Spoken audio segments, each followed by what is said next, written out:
each and everyone. So, we are here to present to you about the province of Abra.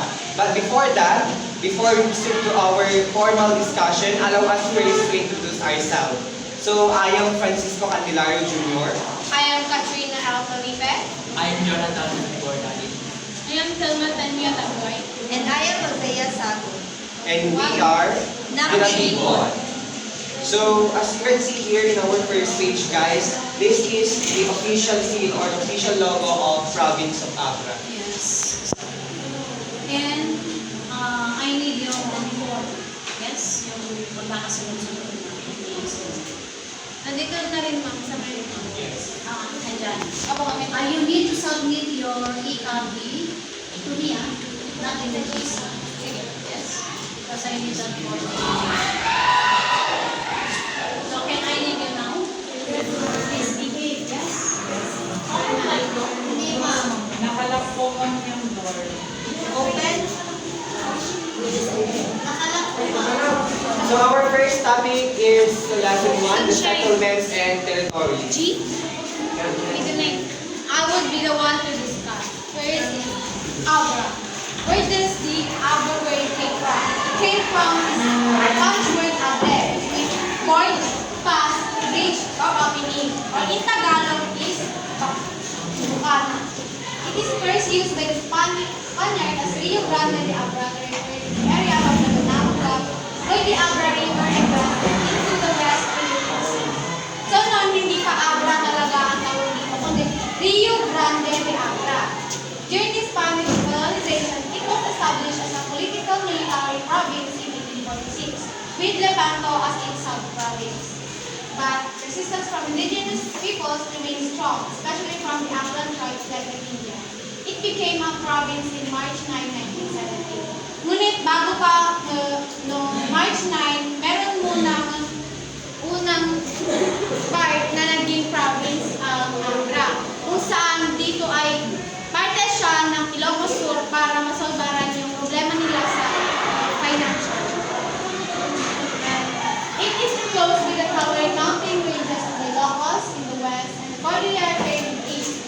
It has an extremely rugged terrain with mountains and hills rising along its perimeter and interior. So, ito muna yung geographical location. We can see that in the Ilocos Norte and Ilocos Sur is the west, Kalinga sa east, Apaya in the north, and Mountain Province in the south. Bumalik tayo sa historical background. Abra is a landlocked province in Cordillera Administrative Region, northern Luzon, Philippines. Historically, it served as a trade route and cultural crossroad between the Ilocos and the Cordillera. Nasabi ko na nga kanina na Abra is also known for its involvement in the revolution. Doon, pumunta si Gabriela Silang din doon para ikayatin yung mga tao para mag-resist sa colonization ng state. Doon na rin siya nangyayari. So, the province of Abra is composed of 27 municipalities and 303 barangays. The Tinggians of Abra occupy almost all of the municipalities in the province, containing 20 municipalities defined by their administrative. So, noong naging political military ang Abra is ginawa nilang provincial capital ang Bangen. Hanggang ngayon ay siya pa rin ang capital. So, the people who live in Abra is called the Abrenians or Abrenians. Pero yung Tinggians ay its linguistic group or the ICC. So, here are the 27 municipalities of Abra. Picture yun. Wait lang. Alphabetically arranged.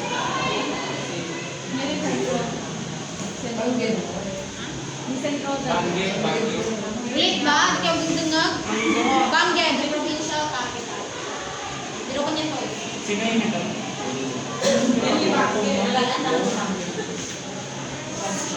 Oh, they did get the bank. Di kasi namin. Sa ganun. Sa tabungan. Wala, minus point na kami. Sa mga ano tinatang. Next is the people of Abra. Yung masaya.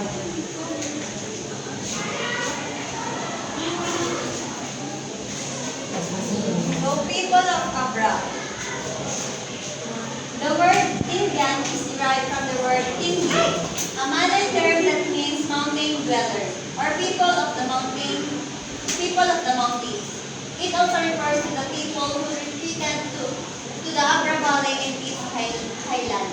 So, yung Abra noon is mas kinikilalang Indian, or derived from the word Indi. And ang ibig sabihin niya, mountain dweller. Also called Itneg, derived from the Ilocano word Itineg, or inside. Indians is divided into two groups based on their geographical location. These are the lowlands Indians, or wet cultivators, and the upland Indians, or dry cultivators with hamlet-sized settlements. So, Father Ortega stated that the original inhabitants of Abra must have been known as Gipong, which derived from the word Gepeng or Gopong, that literally characterized their uniform haircuts in their hairs were cut on the front through around the back of their heads. So, dahil makikita yung identity po what? Identity pagpaganan, which is Gipong or Gopong.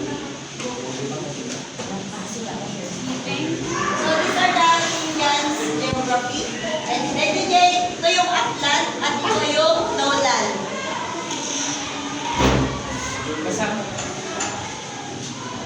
So, let's proceed to the ethno-linguistic groups. The ethno-linguistic groups have traced their ancestors to different groups and places. Number 1, Bupang. Bupang of Malibgong hills from Balbalan, Kalinga. Number 2, Mabaka of Malibgong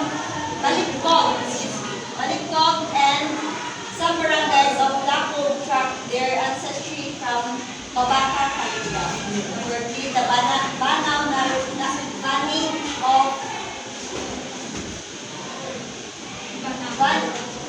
Banate or Banate of Malibgong and the Gimon trace their origins to Panitikya, Kalinga. The Binongan tribes of Lakub and Lakuan Baay claim that they came from Lugwagan, Balal, Tok, and Binaang in Upper Kalinga. And Belwang of Lawang claim that their ancestors came from Belwang and Salanga Mountain Province, while the six Maeng of Tubo, Luba, and Valenrosa shares commonality in their physical characteristics and dialect with the Handanay of Mountain Province. So in the ethno-linguistic groups of Abra has different tinagapon na nga grupo. So akas na nga nag-remix tayo dyan. So the ethno-linguistic groups have traced ay nabigay ang connected na tama sa believe that their ancestors came from Kalinga and Mountain Province. The adaptants of Tineg, Lagayan, and Babaka of Northern Lamilan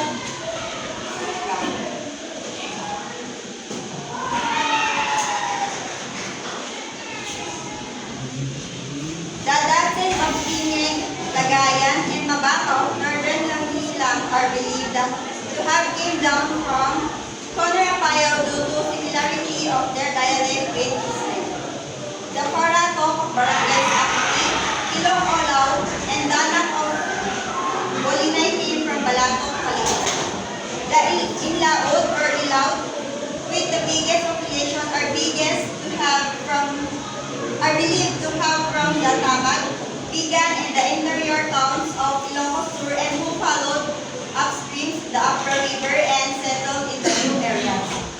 The Amatum or Nuyadan are thought that to be descendants of the Tubo Maing tribes who under the name of Lakay Amut opted to settle in what is now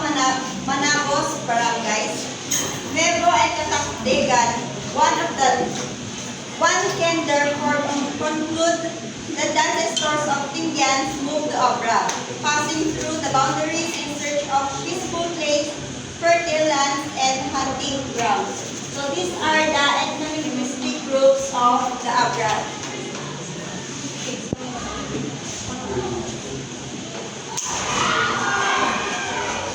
Okay, so let's go back to the Tinggian. So we all know that Tinggian is derived from the word Tinggi or Malay term that means mountain dweller. So ang Tinggian or Itnag, they have the same meaning and they have the same meaning niya. And yung origin ng Tinggian or Itnag is not coming from the Abra or Abranian people. They came from a forest that they used to describe the Abra or Abranian people. So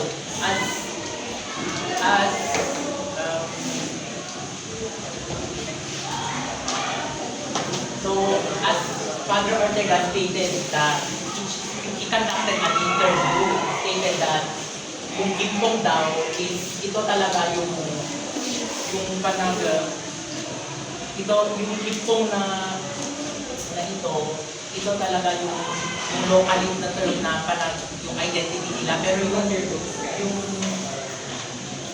Itnag or what Indian is came from foreign language. Pero yung Gimbong, ito talaga yung parang identity nila na nire-refer nila sa kanilang sarili. So, yun lang. To avoid misunderstanding. Yes. So let's proceed to the population of Abra.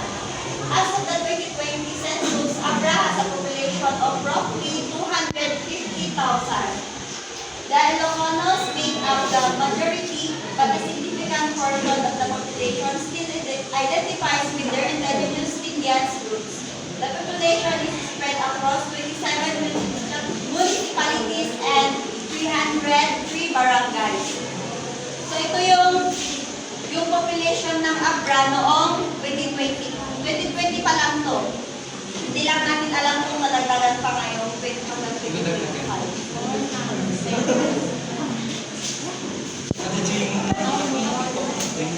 Okay. We will now move on to lesson 3, the Indians music and dance. So like as in Kalinga, Indians have their own traditional music and dance scheme. There are two different types of chants or songs of Indians, which is the chants for a special occasion or mga party, ganun, or pamili, which is they are ginagamit nila mga ito sa mga okasyong happy, ganun. Like wedding, like pamili, kasi gathering, ganun. So, yes. Yung gayang may ikot. Dati yung matala kalingga, di ba yung gayang tayo man lang? Yes, music. Gayang. So, yung gayang da kastoy. Sample. Hindi nyo sa rin. Sige, man. Saan ako?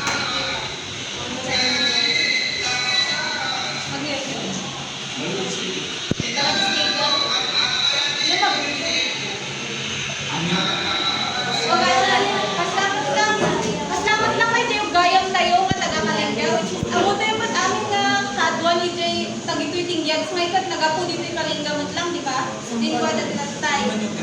So, yeah. Halos dagito yung gayang, dango, balbalagoyos, adi nga ikat agpapada ti, kasi mat lang ti tono na. Yung, ti message na kayo kasla at sasabali lang, ganun.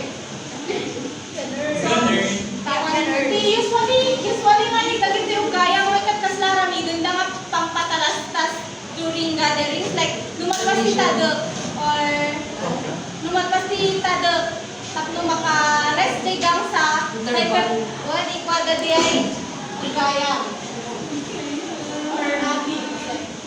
The yodeling of the gayang ating and the wood during joyous celebration are usually done throughout the minute of rest for the dancers. So these poetic odes cannot be commensurate without the dancing of the tadok or tade. So kasi dagito yung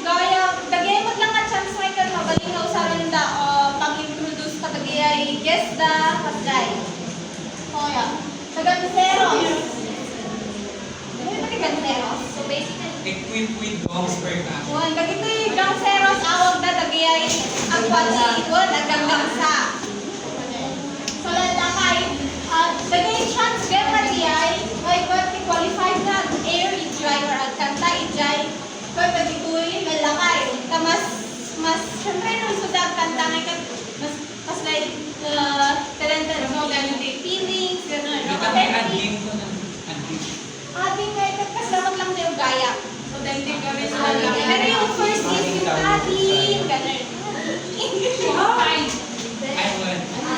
Tapos, Yung laki, hindi ading. let's move on to this another type of chants. Kapag during burial, dagito'y alabaab, dalong inang amaga, may dagito'y ti chants da during burial period. So these songs are sung only during rituals and period in Indian culture because they are expressed agonizing and lamenting sentiments associated with death and loss. The tone, timbre, and lyrics of these songs are designed to reflect vivid emotional states. So, dagito'y ti sir da ay was nakataon da or chants da na namatayan. That's the difference. Di may samay kat pang happy, tapos dagito yung kat pang natay. So let's move on to Indian dances. This what's tadek? Tadek, the traditional dance where pair of men and women and males with the beat of the gunshots going around the among or bakugan. Sign of friendship, love, response, and acceptance. Dito tadong, kanya tayo market sa litsit. Diya inaramit ito yung heritage. Yes. So, kasi hindi ko ata. Gandun mo.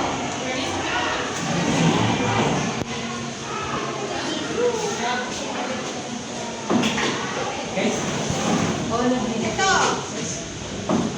Hindi konti tadek.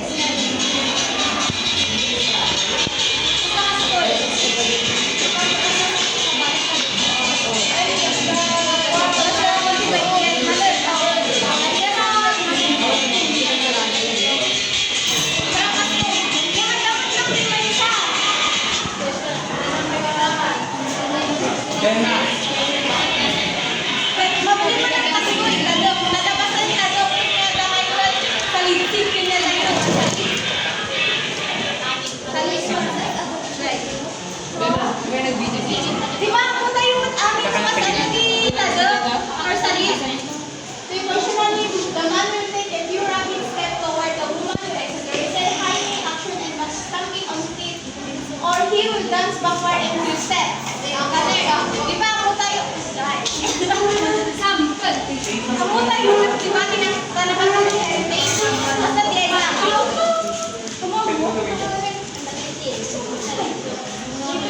Di tadok ay kat ang end, di tadok mo ag handshake kan, di babae kan lalaki. Basta courtship. Courtship dance. So, ito yung palaong or pantong, usually composed of two men perfusing the gongs and stroking the gangsa with the right and hand surrounded with made baton like instruments. Nakakutay na ito eh. Di gangsa. Yes. The woman in the place both hands on their wrists or stretch their hands higher on their shoulder as they drive in the gangsa symphonic sound. Francisco, ikaw man ti kasanuting man. Nagkuha ti gangsa. Amo! Marami po sa iba. Hindi na basta-basta. Paikon na. Go, Tanya. Basta ka slide. NCIB. Basta di ay. Bastoy. Basta ang oh. Basta ka si Francisco. Ako si babae nga dyan. Diba ka slide? Second niya tayo magla. Slide. Mag-slide yan lang. Sa kanila, ibo ni Kasta. Oo, ka-slide. Tapos Kasta na balik ka ka-slide. Diba? Hindi pala o or bato. Nagtalong kanya kayo. Itanong kanya dali sa linti. Kanya tayo mo. Diba? Itanong, diba? Flexible ka. Next, dae. The forgotten dance of Right? Tingyan.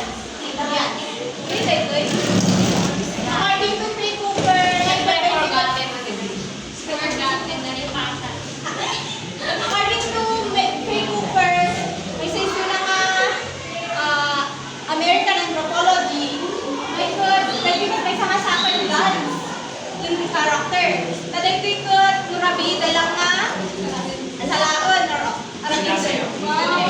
Tapos dahil ko as lang susunong pati babae ng lalaki, dahil ko yung lalaki ay nag-girl woman ay kat-form na line. Ijay ay kat-babae. Kilalaki nga ay kat-form na mo si bagay na to eh. Tapos lagi ko yung ay kasasday ka. Agad-kasday. Tapos sa habang natin kinantalada. Ang kantalada. Nagkang kami kami nila yung pasin may ko ay awag nila ko palokay. Ano yung palokay? Palokay. As lang sumsumbat si babae ka lalaki. Gana ang digat kiyaya. As lang pag No big guy.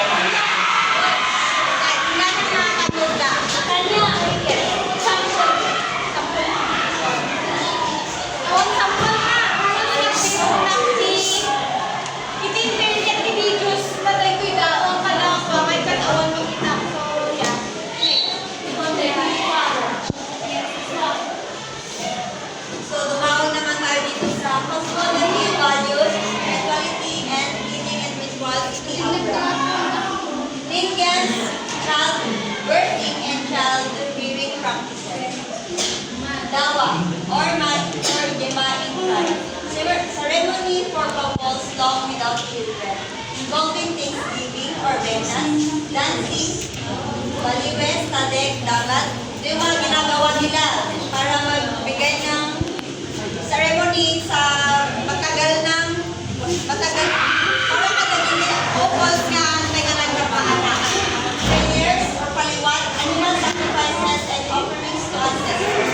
So marami silang ginagawa para mabigyan ng ceremony yung mag-asawa upang sa ganun is mag-blessingan sila or mabigyan sila ng pagkakataon upang magkaanak. Kaya gumagawa sila ng ceremony which is yung dawa. Ipas or siti, birthright or child, bright future, heart kept burning for 29 days for warmth and spiritual protection. Ito naman is parang binibigyan nila ng seremonya yung bata upang sa ganun yung future niya is mas maging maayos at maging maganda. So, ay gumagawa rin sila ng fire kept burning for 29 days sa bata. Ito naman sa apo or masadi, doon sa masadi, right? First visit of child to the grandparents with him and exchange and animal sacrifices. Itong apo is pag bumisita siya sa kanyang grandparents, dapat may dala siyang mga gifts or exchange or magdadala siya ng mga baboy, manok, mga ganun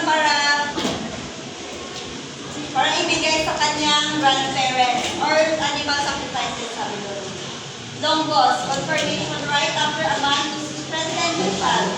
Itong longgos naman is gumagawa naman sila ng seremonya after a man pagkaanak na yung bata para mabigyan pa siya ng kalakasan habang siya ay lumalaki. Sa hasa, fitting ritual led by a priestess or yung mga bakbakit with offerings. Oloy, performed at age 2 to prevent excessive crying involving animal sacrifices and symbolic fitting, thread touching. Itong oloy naman is parang ganun din, nagsasacrifice sila ng mga animals upang sa ganun yung bata habang tumatagal, habang lumalaki siya. Yung kanya, hangunay nga na kami, iwan ko kanya mangitan sa kumato. Tumawag dito sa courtship and marriage practices. Salon or tali, child engaged with bed, gifting as a symbol of agreement.